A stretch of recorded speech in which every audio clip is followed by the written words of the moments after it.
1 Samuel, chapter 16. Now the Lord said to Samuel, "How long will you mourn for Saul, seeing I have rejected him from reigning over Israel? Fill your horn with oil and go. I am sending you to Jesse the Bethlehemite, for I have provided myself a king among his sons."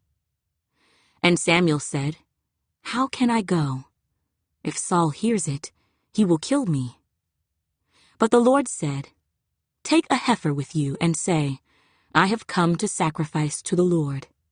Then invite Jesse to the sacrifice, and I will show you what you shall do.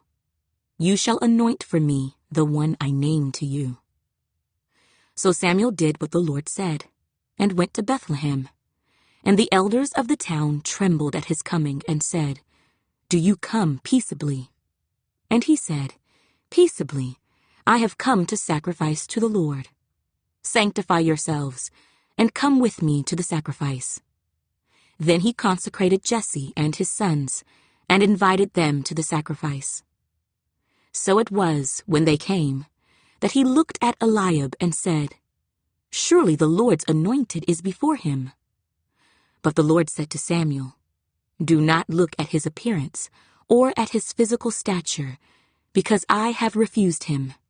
For the Lord does not see as man sees, for man looks at the outward appearance, but the Lord looks at the heart."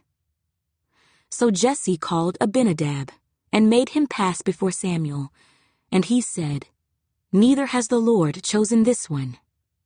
Then Jesse made Shammah pass by, and he said, "Neither has the Lord chosen this one." Thus Jesse made 7 of his sons pass before Samuel. And Samuel said to Jesse, "The Lord has not chosen these." And Samuel said to Jesse, "Are all the young men here?"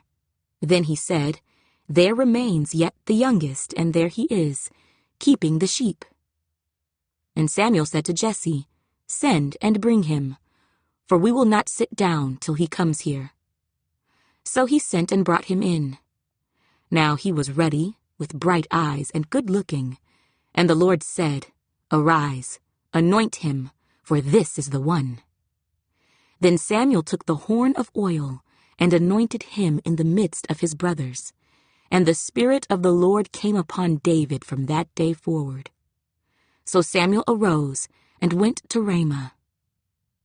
But the Spirit of the Lord departed from Saul, and a distressing spirit from the Lord troubled him.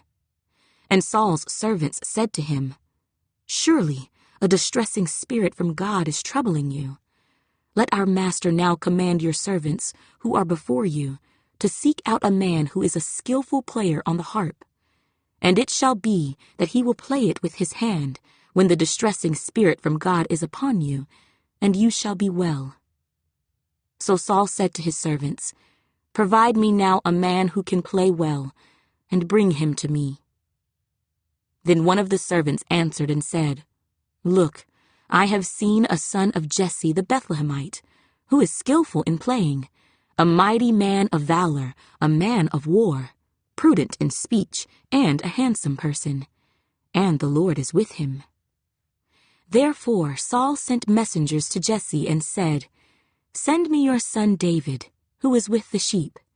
And Jesse took a donkey loaded with bread, a skin of wine, and a young goat, and sent them by his son David to Saul. So David came to Saul and stood before him, and he loved him greatly, and he became his armor-bearer. Then Saul sent to Jesse, saying, "Please let David stand before me, for he has found favor in my sight." And so it was, whenever the Spirit from God was upon Saul, that David would take a harp and play it with his hand.